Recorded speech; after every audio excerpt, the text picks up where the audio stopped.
All right, I think we are live. Hello, everyone. Welcome to another edition of The Left Lens. It's been quite a month for revolutionary politics, Hello, everyone. which we Welcome try to bring to you. another- Sorry, I think we're getting an echo. That No was worries. But welcome, everyone. You know, we're here with a very special guest today. We're going to bring him in now. It's Richard Medhurst. He is an independent journalist. He hosts his own YouTube program, which you can find in the description. He's also host of a great new program on Press TV called The Communique. And he's a proud enemy of the Zionist entity, which we will talk a lot about in this program today. Thank you so much, Richard, for being with us tonight. Thank you for having me. It's an honor to be on Black Agenda Report. I'm really glad to be here.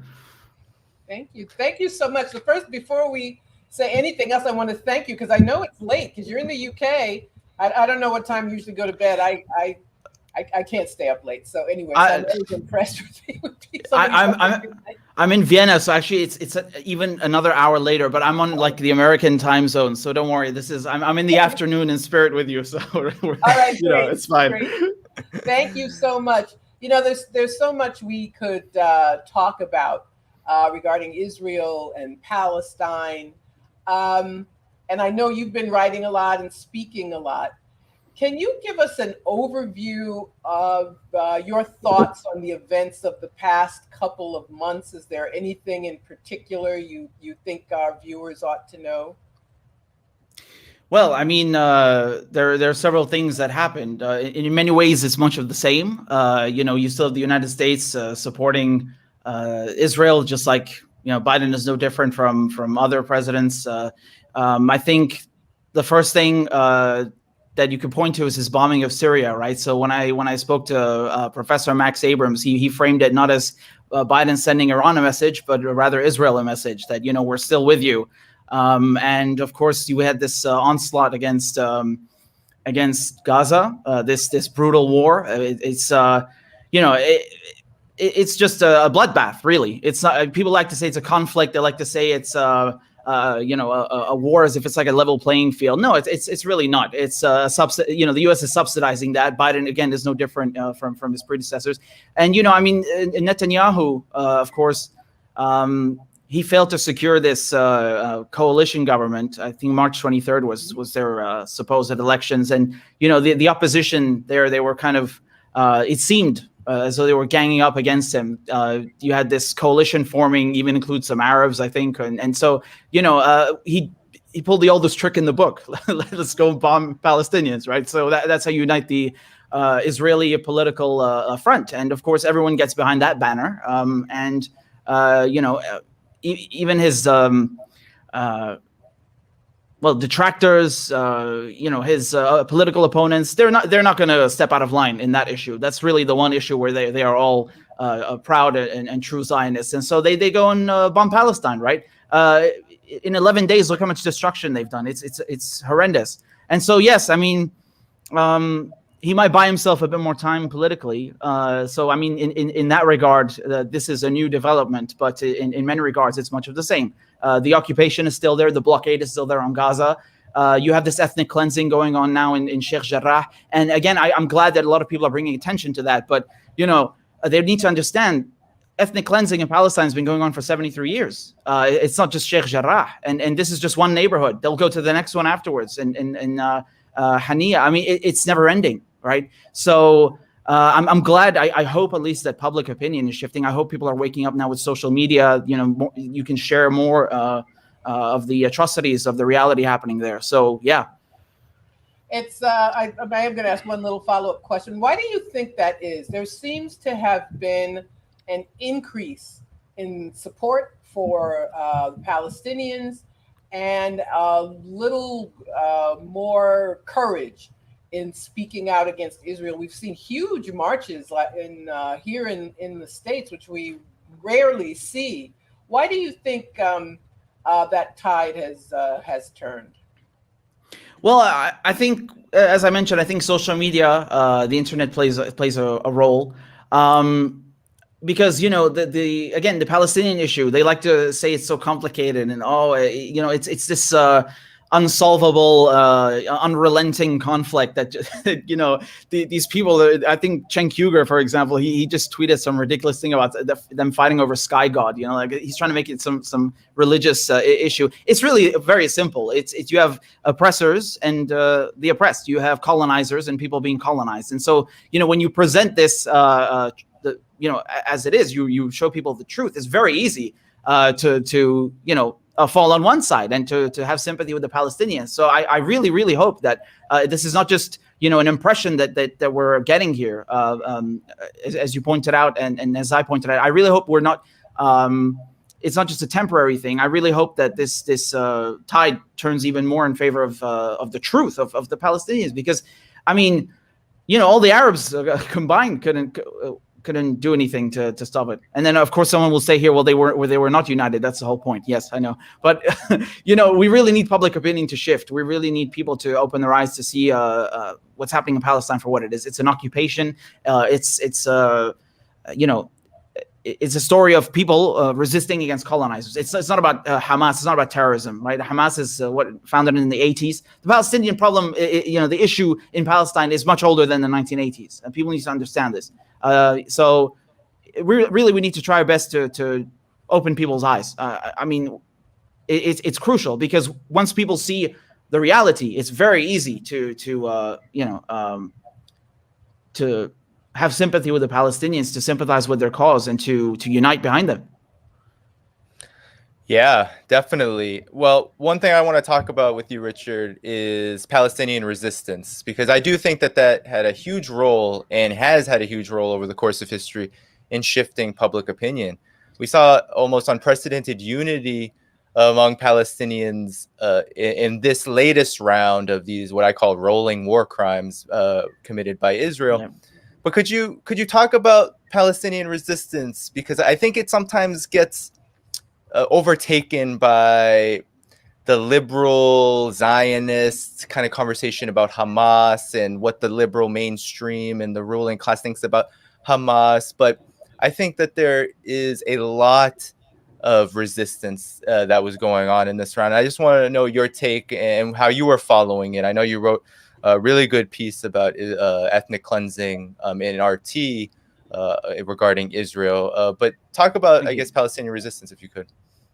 Well, this is a very complex issue. I'll try to dive into it as best as I can, because Palestinians themselves don't agree on how to oppose Israel. It's a very big problem, and even the Arabs.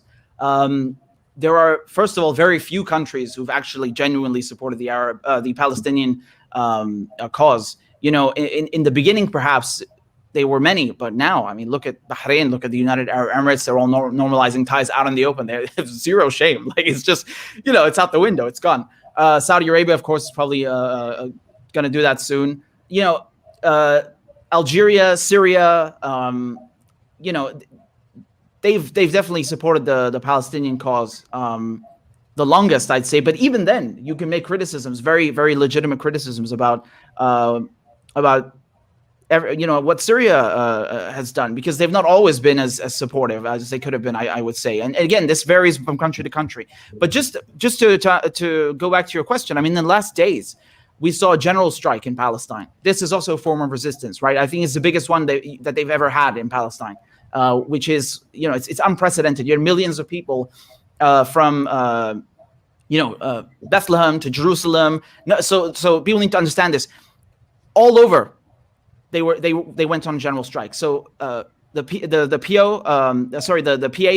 Fatah, they were calling for this. Hamas was also calling for this. You had people striking in Gaza, right? In the West Bank. You had people striking also in Jerusalem. Palestinian workers. Israel uses a lot of Palestinian workers as cheap labor.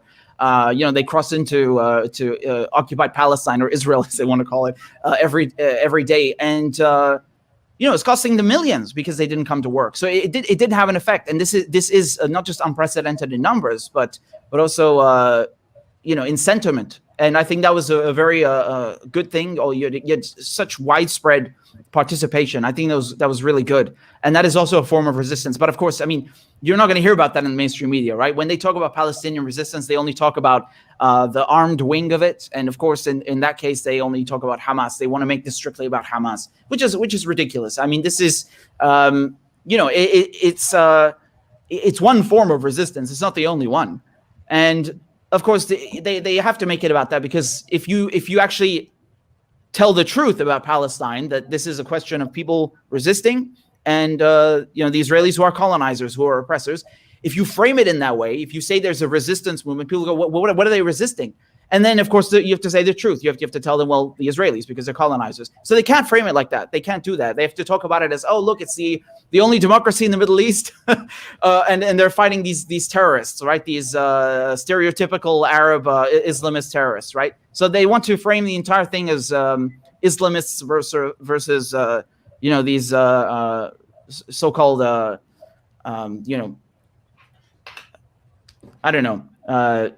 This is Israel's slogan that they're the only democracy in the Middle East. I mean, it's preposterous, right? They try to portray them as civilized and everyone else is being uncivilized, when in fact, every single day, this apartheid, the oppression is the most uncivilized behavior that one can come across. I mean, what Israel is doing to the Palestinians is an atrocity.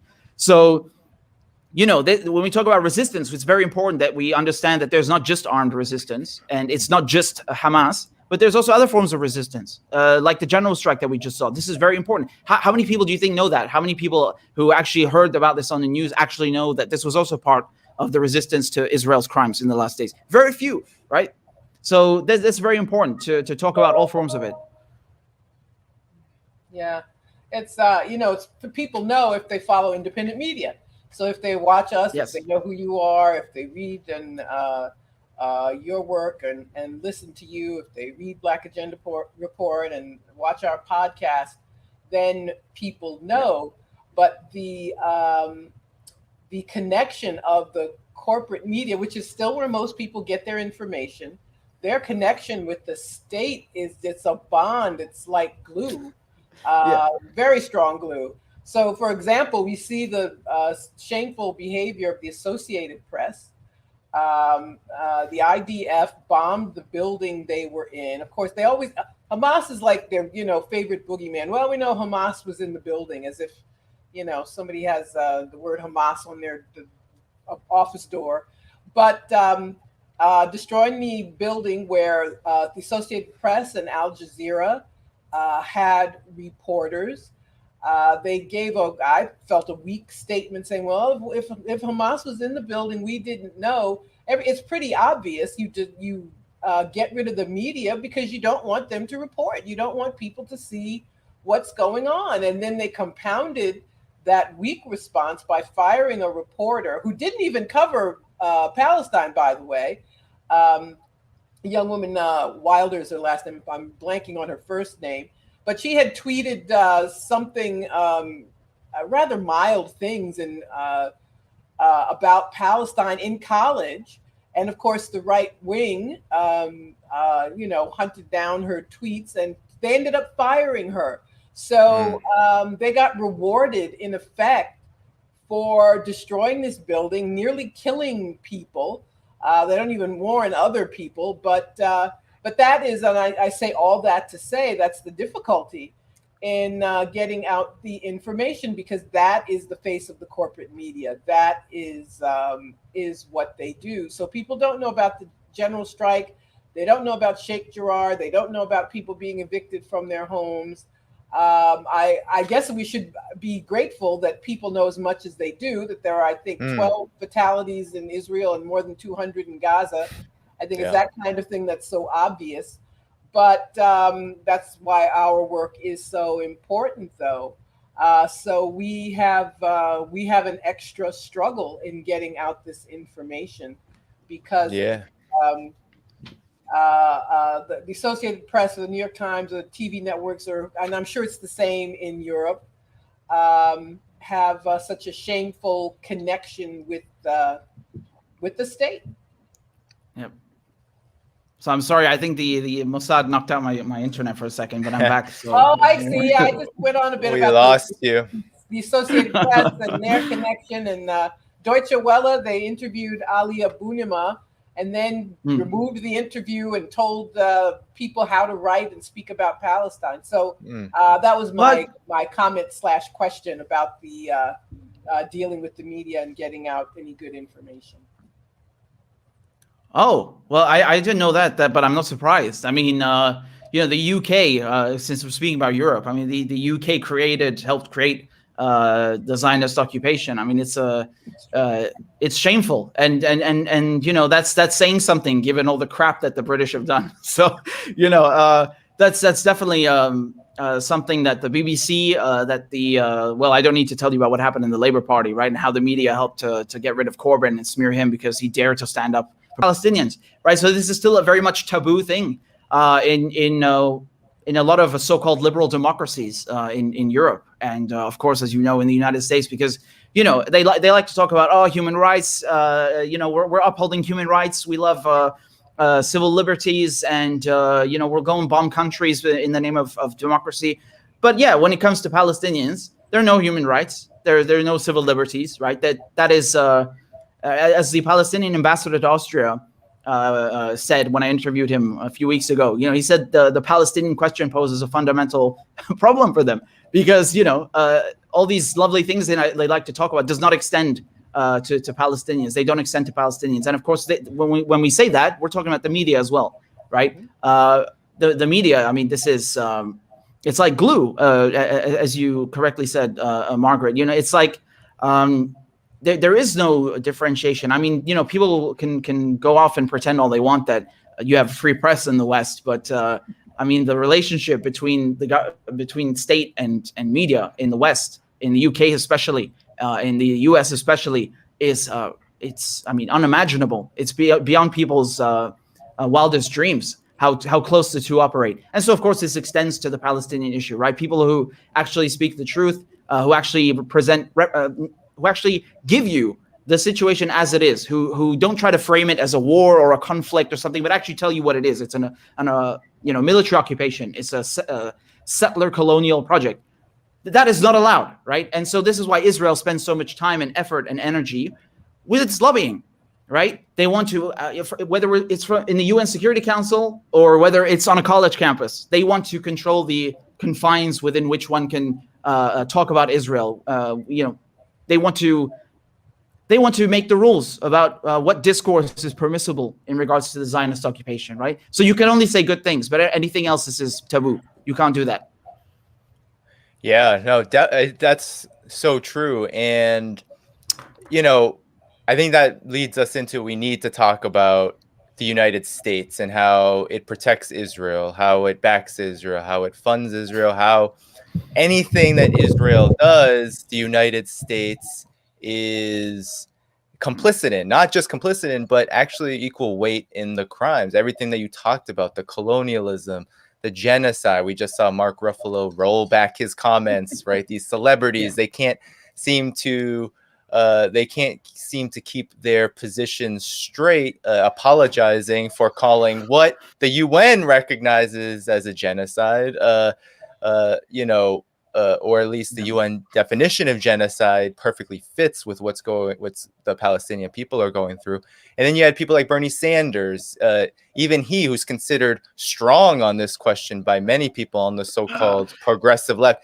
He comes out and says we shouldn't call what's happening to Palestinians apartheid because that fuels anti-Semitism. And we've seen this, we have to call it for what it is, a psyop. There has been a false flag operation going on, especially where I'm at, where Margaret and I live, New York City.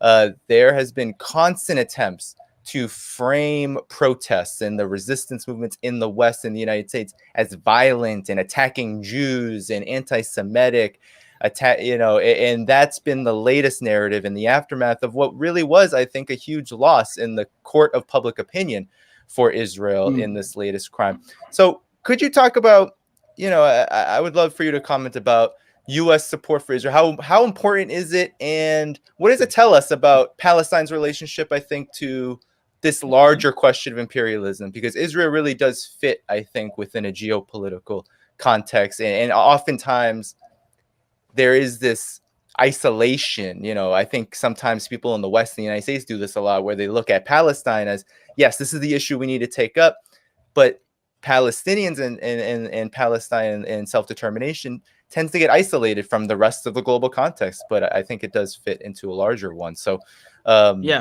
if you would comment on that. Yeah, I mean, of course, U.S. support is paramount. As I said the other day, Israel has 3 permanent seats on the UN Security Council, right? They have the UK, the US, and France, of course. So it's very advantageous. It's funny though, because when I think back to Resolution 242, for example, which essentially tells Israel to get out of all the territories that they invaded and have consequently annexed since 1967, like the Syrian Golan Heights, like East Jerusalem. Even the United States voted for that, right? Like there's unanimous support. It's all 15 members of the UN Security Council. And then, of course, Trump goes and violates that position because he then recognizes Jerusalem as the Israeli capital and the Syrian Golan Heights as Israeli. He validates their annexation. And of course, who's going to hold them accountable? I mean, my parents both worked as peacekeepers in the UN, and I think it's because they worked in the UN that I know how unfortunately ineffective it is, despite the goodwill of many people who work there. But it's really it's a fundamental problem that the UN recognizes Israel as a state, but not Palestine. I mean, it's a fundamental issue that you have veto power and permanent seats in the UN Security Council. So of course nothing is ever going to get done, because Israel makes sure to keep that support from the US, and of course, it's a demon spawn of the UK. So it's very difficult to talk about Palestine in the US and in Western Europe. But of course, it's not just the military aid, and they get $3.8 billion a year in military aid since 2016, and that'll expire in 2026, and someone will give them a bigger one. It's not just that. I think, as my cousin said, because he is a Palestinian, he said that in the 50s, perhaps, yes, this would have been crucial. Indeed, military support to Israel was crucial back then.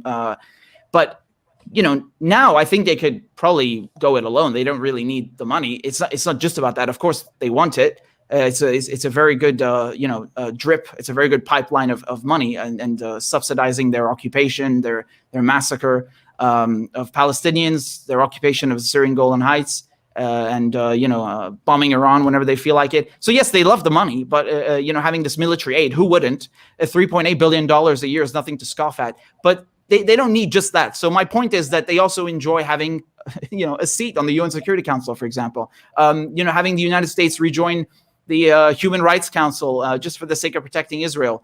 This is also very, very beneficial. They enjoy a lot of other perks besides this military aid, although that is, once again, a very important part of it. And,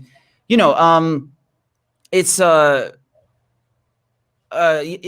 just crazy. I'm thinking of that clip of Andrew Yang that you I don't know if you wanted to get to this after, but it's just such a perfect encapsulation of what being a U.S. politician is, right? It's like, I don't hear you, I can't hear you. Yes, what did you want? They won't talk about Israel. Just forget it. Especially New York, right? I mean, this is very. New York is one of the biggest cities, and I guess if you want to make it there, that's off limits. Yang had many criticisms, but to me, this is the litmus test. I mean, if you cannot support Palestinians. You don't support human rights. You're not opposed to imperialism. You're not opposed to colonialism. So I mean, that's right from the get-go. This tells you everything you need to know about a person, about a politician. So yeah. Right. Well, just for some context before I kick it to Margaret. I was around the Barclays Center area, and I couldn't think of because he's been getting dragged on this question, rightfully so, because he's running for mayor in New York City, Andrew Yang, and there's the Zionist lobby, the Zionist kind of influence over politics in the United States is huge, just in general, on Washington, everywhere, across the country. The anti-BDS laws everywhere, in so many states. But when it comes to New York City, I mean, there's a huge, wealthy Zionist population that has a huge impact on local politics, and he immediately, as Israel was beginning its airstrikes, tweeted that he stood with Israel. So a lot of people have been coming up to him and asking him questions about this. And of course, he's been falling flat on his face. So I didn't really know what to ask, because this time there's a ceasefire and the political moment. Just asking about this during a local campaign, what would spark people's interest? Well, lo and behold, Israel does host the New York Police Department for counter-terror operations and trainings, etc. Yeah, they know about that. Yeah, and I asked them about that because that's something that ostensibly, although in reality we know that police departments generally run local politics in wherever you are in the United States, but ostensibly a mayor should have some weight and influence over this question. So anyway, people can check that out. Check that out on my Twitter, my encounter with him, because he avoided the question, did what he's done whenever someone has asked him about this. He deflects, and then he has his very small entourage, which it's kind of sad in some ways. His entourage is very small, kind of start to get in front of you, block you from asking the question, and he kind of keeps it moving, kind of thing. So, total avoidance. But anyway, Margaret, I'll let you, if you have something that you want to talk about. Yeah, thank you. But our show tonight, our program is about Palestine and imperialism. And you can't separate what the U.S. does there. There's some things about it that are unique, but much of it is in keeping with how the U.S. behaves all over the world. And we have this huge military budget. It's bigger than the military budgets, I think, of the next 6 or 7 countries combined. We're always told to worry about China or worry about Russia, and their military spending is dwarfed completely by the United States. There are 800 military bases, facilities of some kind, all over the world. The U.S. is, actively trying to overthrow the government in Venezuela as an example, sanctions as a war by other means. So we can't talk just about these facts that are very important, but we have to talk about a bigger issue. I think people the unfairness is so obvious. That's why I believe that people are speaking up and asking, Andrew Yang or other people, putting them on the spot. But the big issue is imperialism. That's really the big issue. And so I think we have an additional challenge of moving people forward, so they don't just have, some liberal notion of one side being treated badly, but see that the imperialism is the big issue, that there's a consensus of foreign policy. Trump, yes, he moved the embassy to Jerusalem, but Biden didn't move it back to Tel Aviv. There you go. So that is another issue for us to deal with. And that's the subject of imperialism in general, and those 3 seats on the Security Council that you mentioned, and other nations, the NATO, EU, US axis, as it were.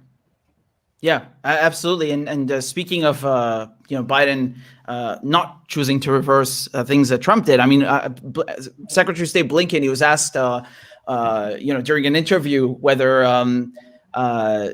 about the Syrian Golan Heights, right? Because that's another thing that Trump recognizes Israeli, even though the U.S. itself, voted with Resolution 242 and other resolutions that, any law that Israel passes is null and void in annexing it, that this is Syrian and they must withdraw. And so, he was asked about that, and Blinken, the first thing that comes out of his mouth is legalities aside. No, not legalities aside. It's a question literally of international law. How is it legalities aside? And then of course his answer is that, well, depending on whether they can get rid of Bashar al-Assad, the Syrian president, then maybe they'll consider giving it back to Syria or whatever. Like this is incredible, right? So there's no difference, and I'm in total agreement. You put it extremely eloquently that the Palestinian issue and the rest of U.S. foreign policy, they're completely related and intertwined. This is behavior that we don't see just in Palestine, although, as you said, the Palestinian situation is quite unique. But the U.S. has no problem supporting Saudi Arabia, for example, right? It's not just the Israeli regime that they support; it's the Saudis as well. And of course, they have a long history in Latin America of supporting right-wing militias and guerrillas and cooing governments. I mean, they've cooed countries in Latin America multiple times, right? Like that's how bad it is. Like, it isn't a single country they haven't meddled in, and they have no problem committing atrocities, helping others to commit atrocities, as long as it advances their corporate multinational agenda, but also, of course, the expansion of the empire. And as you mentioned, they have 800 military bases. I mean, those are the ones we know of. There's probably more. Probably got some stuff on the moon as well. Who the hell knows? And I mean, it's incredible, right? I mean, they also have like these this extraordinary drone base. I think it's in Niger that cost them $200 billion to build. Like, I'm pretty sure most Americans don't even know about that. Like, they, they're paying for it and they don't even know it exists. So I mean, they have military bases or military personnel in one form or another in almost every country. It's extraordinary.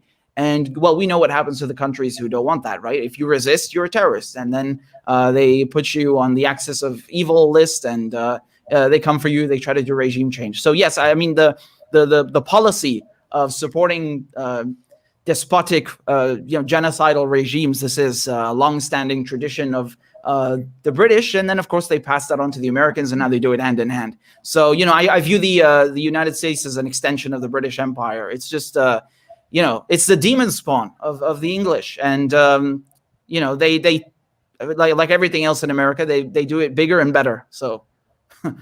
Yeah. Well, before I move on with the next question or comment, I wanted to just say, please, everyone watching, boost this, share it, like it, do what you need to do, subscribe if you haven't subscribed yet for whatever reason. But I wanted to ask you something, Richard, because I think I'm going to ask a lot of people this, especially those very close to the Palestinian movement, the liberation movement, those who follow it, those who really support it, especially someone like yourself who covers a broad array, a broad spectrum of this imperialist disease that's inflicting upon the planet. And it's a pattern I've noticed, especially since the U.S. Began its what now is over a decade-long war in Syria. There is this, I think, on the one hand misguided, but I think also there's a lot of intentional forces pushing this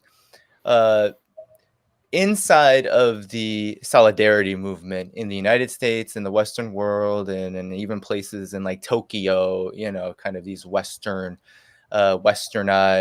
Western dominated countries around the world.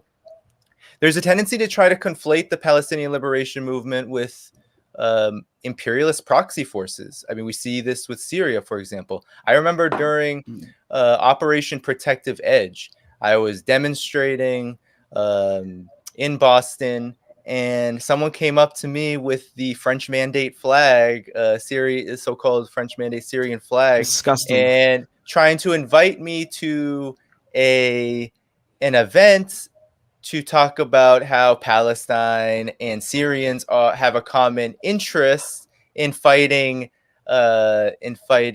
war crimes like the ones that Assad are committing. So basically equating the Syrian government with Israel, which is ironic because Israel literally occupies a part of Syria. I'm sure this hits a certain tone for you, given your background.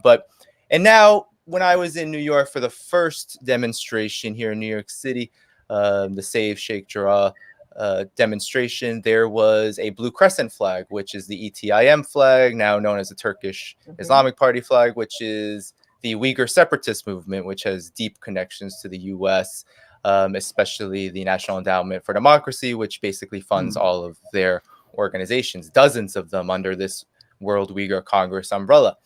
But that was allowed to be there, right? There were these flags in the middle of the Palestinian flags, and it was shocking. And it's something that I'm always shocked by, but I'm not surprised by, given the state of the anti-imperialist movement in the U.S. and West.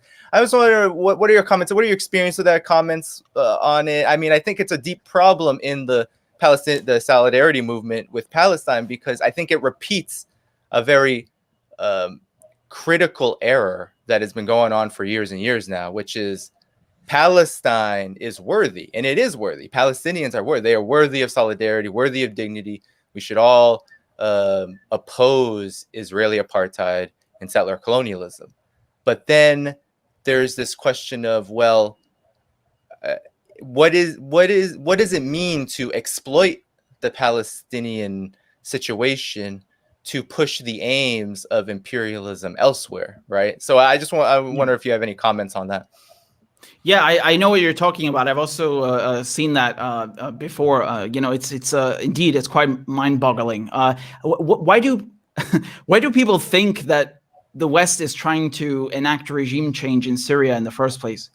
It's because one of the main reasons is because Syria supports the Palestinian cause. So, I mean, Syria has been a thorn in Israel's side for as long as the Zionist entity has existed, right? Syria has been there during every war. The Palestinian cause is a core pillar of Syrian politics. I mean, the same goes for Iran. Since their Islamic Revolution in '79, a core pillar of their revolution is support for Palestine, the liberation of Palestine. Again, another big reason why the Israelis, lobby the Americans and Western Europe to go after them. This is something that when you tell me that people are trying to equate these two, I mean, this is ridiculous, right? I mean, you can make a lot of criticisms, genuine criticisms about how Arab countries failed to support the Palestinians in crucial moments. They did the wrong things. Yes, definitely. I mean, the last 73 years, a lot of things have happened, but to equate, the the Palestinian cause with and put it in the same group as this regime change in Syria. I mean, it makes no sense whatsoever. The oppressors are the same people, right? So, as you said, Israel is occupying the Syrian Golan Heights. I mean, one of the reasons they won't give it back is because they want to get rid of Bashar al-Assad. So, as I just said, Blinken, he even just says it just brazenly, doesn't even try to hide it. He says, yeah, maybe if we get rid of Assad, then we will consider, giving you back the Golan Heights or whatever. I mean, Palestinians and Syrians have a common enemy, and that is the Zionist entity. I mean, Syria, just like Jordan, took in millions of Palestinian refugees during the Nakba, the catastrophe in '48, when they were exiled, kicked out of their homes, ethnically cleansed. And my cousin, his grandfather, is one of those people. He came to Syria because the Israelis stole their homes, right? They came, they massacred them, they kicked them out, and millions of them went to Jordan, millions of them went to Syria. So Syria has a very large Palestinian community, and I can assure you that the vast majority of them are not on board with this regime change crap that is happening in Syria. I mean, just to give you some food for thought, So my cousin Roni, he's half Syrian, half Palestinian, right? His mother and my mother are sisters. Our grandmother, our great grandmother, she was orphaned during the Armenian genocide. She came as a refugee to Lebanon and then to Syria, right? His grandfather on his father's side, also refugee from Palestine to Syria. And now because of this war, he is a refugee and he's gone to Canada. I mean, that's several generations of being kicked around, being exiled, being, just shoved from one place to another because of war, because of Western imperialism, because of Western colonialism. So, I mean, for people to think that this is, that they can equate these two things, that they can say that, a Palestinian cause is something that you can compare to the Syrian opposition, and that these two go together. I mean, this is an absurdity. It really is. It's comical. Well, but these stories can be told because of, as we were saying before, the lack of information and the way history is taught in this country, and it's very funny to me. Anytime anyone talks about changing the way history is taught, there's a firestorm of condemnation I guess it's a tacit admission of guilt, frankly, that there's such fear that people will find out what their countries have done and find out the true history of Palestine and many other places, the history of this country. You mentioned the settler colonial states of the UK, that the UK spawned, the Five Eyes. I think that's such an interesting term, that they, after all these centuries, still work together very, very closely. There you go. With surveillance, with intelligence, and that they are, all still have this very, very strong connection. But you have just talked about these various phases of imperialism, the impacts of world wars, of World War I and World War II. The British declaring that, I don't know how to react when people talk about the Balfour Declaration, and I just say it wasn't Britain's to give. So, it's like if I stole something from Danny, but gave it to you, who would say, well, Margaret gave it to him? It wasn't, it wasn't mine, or rather, if Danny gave it to you, it wasn't Danny's to give. But you get my point. And this is all part of the larger issues we have about the history of European countries, the history of the United States, their partnerships together, and the devastation they have wrought around the world. And we're supposed to still be silent. And we're supposed to speak up for the oppressor and not for the oppressed. Rather than tell this truth, because the truth is very disturbing. I know why they don't want this history told, because then there would be a lack of support for so many things in our society, a lack of support for presidents, for political leadership, for the economy, a lack of support for foreign policies. And that is one of the reasons that we're in this moment, and that is why there has to be this heavy-handed propaganda about so many different issues, because they cannot let it go. They cannot just let people find out information and think for themselves, because if that happens, the entire structure could crumble. Yeah, absolutely. It really is. I feel that once you present people with the truth, it is so easy to see who is being oppressed and who the oppressors are. And so this is why they, as you eloquently put it, they really try so hard to propagandize, to lie, to obfuscate, and to make sure that people don't understand what are sometimes very simple issues and turn them into something completely different. I mean, it's another level of brainwashing, another level of propagandization. And speaking of European colonialism, I mean, people really need to understand something. The Arabs, they had 400 years of occupation by the Ottomans, and then they're used. The British, through the Arab Bureau, they used the Arab tribes to do the Arab revolt to get rid of the Ottomans. And then, of course, they gave them these fake promises of independence. Right? As soon as that was done, they had the Balfour Declaration, which you just mentioned, in 1917. It's not theirs to give. It's not theirs to give. I don't care what some white man in the UK says about Palestine. It's not his. And then, of course, they carve it up. The Sykes-Picot Agreement, the British and the French, it's just a bunch of white people sitting around a table and carving up entire countries, specifically, expressly, around sectarian lines, because they want to keep people divided, right? It doesn't get more apparent and clearer than that. This is really like, divide and conquer in its purest form. And so they've had 400 years of Ottoman occupation in the Middle East, and then you have the British and the French, occupying again for another 20 years. So the British in Palestine, the French in Syria, and then they stuck this settler colonial project called Israel right in the middle of the Arab world to keep Arabs divided, keep them, just chaos everywhere, and it's completely malicious and cunning, because people think that We've had decolonization. They think that colonialism is over. It's definitely not. This is directly related to the behavior of the British, of these European empires, and we are still living through the reality that they have crafted, that they have created. And this is why we speak of neo-colonialism, and this is why we still have these issues there today. And again, it's very important for people to understand that this is not a religious issue. This is very much a imperialism issue.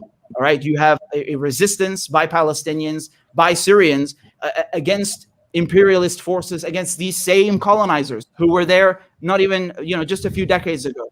So this is very important for people to understand what the relationship is. That you have colonizers and the colonized, you have oppressors and the oppressed. Oh, most definitely. I mean, we need to look and hold up, I think, that contradiction to the highest level, because, I think it's important now let's shift for the last 15 minutes. Let's talk about what's next, because I think that there is the court of public opinion now is shifting to the point where Israel no longer although it does have impunity, as you mentioned earlier, Richard, right? Internationally, the US and its allies do prop and protect Israel from any kind of international accountability. In terms of how people's consciousness have shifted, many people now, especially most of the world already knew this, but now in the centers of imperial power, that consciousness is raising. But at the same time, I mean, what you were talking about, the history of the Arab world with colonialism, I mean, the African world, I think we just witnessed another African Liberation Day, and we know that the colonial powers in the late 19th century carved up Africa themselves, and wielded it for decades and decades. I mean, and prior to that, there was the vicious transatlantic slave trade and the ways in which Africans were just decimated and exploited for hundreds of years prior. But for a good 60, 70 years before nominal independence, before neo-colonialism really won the day, the European powers were doing the same to Africa as they were doing in the Arab world, as they were doing in in Latin America, in the Caribbean, and in the United States. I mean, we have our own colonial situation. We here in the United States, we're still in a settler colonial situation. Native people here remain colonized. They do not have sovereignty. They do not have self-determination. And that's a key, there's been a lot of linkages between the Black struggle and the Palestinian struggle, but also the Native liberation struggle. All right. I think that there's a lot that needs to come next, because you've mentioned this before, so I want to just kick it to you now about how the situation is the same. Although there's a ceasefire and Israel is not conducting this extremely aggressive assault targeting children, residential buildings, etc. The conditions that created this latest assault, the conditions that created Operation Protective Edge, and all the other assaults beforehand, are still there. So what do you think is next, Richard? Like where does the movement need to go, especially the solidarity movement with Palestine? I know you probably think about this a lot, I imagine. Yeah. Unfortunately, that there is no easy answer to that. I mean, my top priority and what I think is fundamental to the steps going forward is to open people's eyes, because there is such an enormous lobbying effort. There is such a grotesque undertaking by the Zionists to reframe their occupation of Palestine, to reframe their ethnic cleansing, their genocide of the Palestinians as, just a war with some Islamist terrorists, and that's it, case closed. No. We need to tell people the history. We need to make them understand that this is a colony. The Israelis are colonizers. They are not indigenous to Palestine. You cannot tell me that there are Palestinians in Palestine who do not have a state, but Israelis, many of them, the majority of them coming from Europe, from everywhere except Palestine, they are allowed to go there and kick Palestinians out of their homes, bulldoze their homes, and live there. I mean, this is an atrocity. You know, I as I've said before, I went to school with people who would just casually talk about vacationing in Israel and going to occupied Palestine. And my cousin has not even seen Palestine. I mean, the nerve, honestly, the nerve. And we're supposed to tolerate this. So I do not tolerate this. And the number one thing you can do is to really explain, as you guys are always doing, as I'm doing, what the situation in Palestine is. It's not just some conflict. It's not just a bunch of Arabs who hate Jews or some religious issue. This is preposterous. This is an issue of anti-imperialism. It's an issue of racism and opposing colonialism. That is what it fundamentally is. That is what the resistance is. And there is such a gap between the reality on the ground and how English-speaking media reports things. So I think what we do is really crucial to bridging this gap, to not just giving the opinion or the views that are expressed by people in the global South, but the truth, very simply the truth. This is again stuff that goes back many decades. It's all documented. It's the atrocities are happening right now in front of us.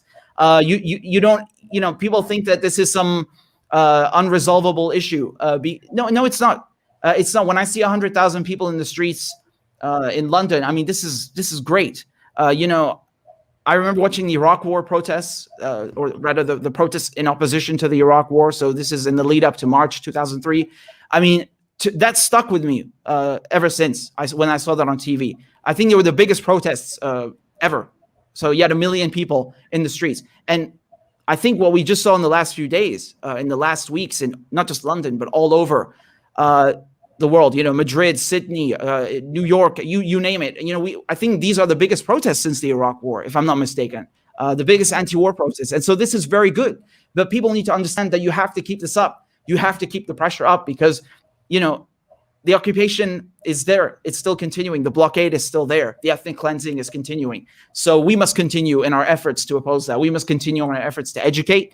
We must continue in our efforts to engage in direct action, to oppose, and to never let up, because this is what they want. And I was listening to some Zionist professor at Harvard. She was talking about how the political battle, the ideological battle, the battle of words is just as important as the military battle, if not more. So, I mean, it was really a wonderful video. It's a short clip somewhere on Twitter. And, it really shows you how serious they take it, right? And so we must take it seriously as well, because, she was saying something along the lines of, in Israel, you have mandatory military service. They have to serve for a few years. And she was saying that that people in America, she meant, have to make the Israelis look good. They have to serve in the army of words, right? So, we must do this not just because they do, but because it's the right thing to do, because it's the correct thing to do, to educate and to inform people, right? This is it's fundamental. It's crucial because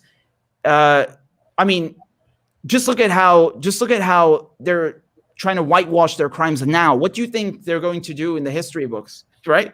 I mean, right now, look how difficult it is to tell people with the internet, with all this technology, with all this reach. It's still difficult. There's such an enormous power behind the mainstream media, behind corporate media, behind academic institutions. Even just look at the colleges and campuses in the US, but also in the UK. They're all adopting this IHRA definition now, which essentially says, if you read it, it equates criticizing Israel with anti-Semitism. So it's very important to show that this is not some religious issue. It's got nothing to do with anti-Semites. People conveniently forget that Palestinians and Arabs are also Semites. This is an issue of opposing colonialism, and that's the number one thing that we can do. Is to it's the very least that we can do to help support the Palestinians. And of course, it's not just helping them, but the global South in general, right? They have experienced hundreds and hundreds and hundreds of years of slavery, of oppression, of colonization, of plundering, and we're still seeing the effects of that in one way or another, right? Whether you have French multinationals that are, stealing uranium from the African continent and its resources and controlling the monetary policy of their countries, or whether it's the, conflict. Again, I fell into the trap of them saying conflict. Whether it's the Israeli occupation oppressing Palestinians, these are all results of European colonialism and imperialism. We're still in that right now. So we have a duty to expose it and to inform people what it is and to keep up the pressure. So I would love to see a sustained,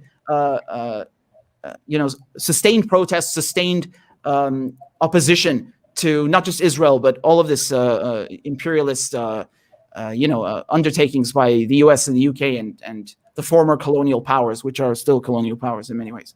Yeah, as we get close to our close, I wanted to tell our viewers who may or may not know this, but yesterday, filmmaker Abby Martin had a victory. The state of Georgia was among many, which has a law requiring anybody to do business with the state to say that they won't boycott Israel. And Abby Martin, she was to speak at a university there, and she was denied the right to speak because she refused to sign the oath. And a federal judge declared that law is unconstitutional. Excuse me. So that is a victory. So I think it's important to acknowledge and celebrate those victories that she did not, and others have not knuckled under, have had their day in court. And as you say, the court of public opinion is with us also. So I think it's important to point out the need to take on this issue. And it can be very scary. And I'm sure people feel very alone when they do, but it's essential. Yeah. And today, as Danny pointed out, May 25th is African Liberation Day. Some people just say Africa Day. It's also the first anniversary of the murder of George Floyd by police. Yeah. And he became an icon in Palestine. He became an icon all over the world. And I think that's very important for people to remember. And that is why they fight so hard. That's why there's this political pressure, why there's so much propaganda. The last thing they want is for people to feel a connection, to have solidarity with each other, and not to be fooled by these tropes, not to be fooled by these out and out lies. So I think it's important to acknowledge those things today. Yes, absolutely. And I was on Fred Hampton Leftist show the other day, and we talked about this history of solidarity between the Palestinian cause, between the Palestinian liberation movements, and also Black liberation, Black rights movements in the U.S. This goes back many decades, and I think that's always that's always an inspirational thing. I think it's wonderful to have international cooperation, solidarity between these movements, because in many ways, the oppressors are the same, the tactics are the same. Of course, every one of them, each one of these is its own unique cause in its own right, and its own history and its own challenges. But they hate seeing people have solidarity. So we must have solidarity. We must uphold each other. And I think it's very important. And, I just recalled, because you mentioned George Floyd, as he did become an icon in Palestine. There a few days after he was killed. So this was May 30th, I think, last year. The Israeli border police, they executed Iyad Halak. So Iyad Halak, he was 32 years old. He had autism, and they thought, of course, it's the same excuse. Oh, he had a knife. He had no knife. He just did not understand whatever the border police was telling him. They chased him to a garbage room, and they executed him with an M16. And you had some protests in Palestine. They kind of became intertwined. So in support of Iyad and in support of George Floyd, so the anniversary of his death is coming up as well, and it's really heartbreaking because it received almost no attention. Zero in the West, and it was funny because the only newspapers that actually reported about it were in Israel. Some of them, like Haaretz, and of course, the case is there's nothing. You can Google it. There's nothing for 6 months. So that is another heartbreaking reality of the Palestinian occupation, and these oppression tactics that they use against minorities also in the U.S. Right, the entire history of the United States. Oppressing African Americans, slavery. I mean, it really, you just have to look at the history to know the nature of the entity. And it's really important to have solidarity with all liberation movements and all rights of minorities movements, because this is something that reinforces and bolsters all of them, I think. So yeah, I wholeheartedly agree with your sentiment, and really it's important for people to understand that.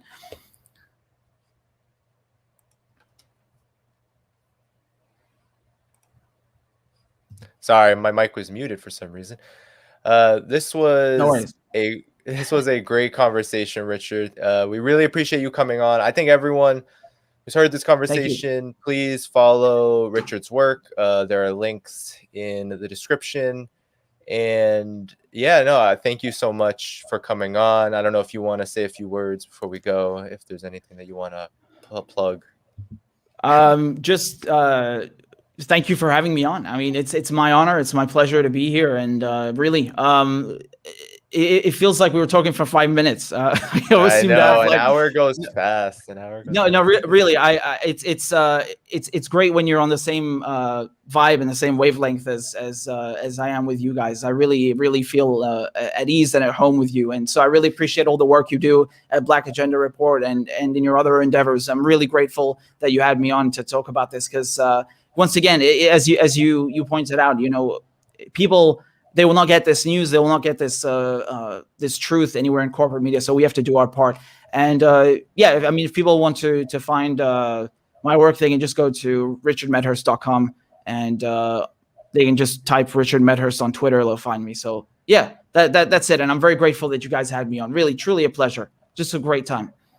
The pleasure is definitely ours. Well, with that, yeah, Margaret. Yeah, no, we just really wanted to get someone as knowledgeable as yourself at this moment. We said it has to be Palestine this week. Right. So we feel very lucky to have had you on, and thank you so much for joining us.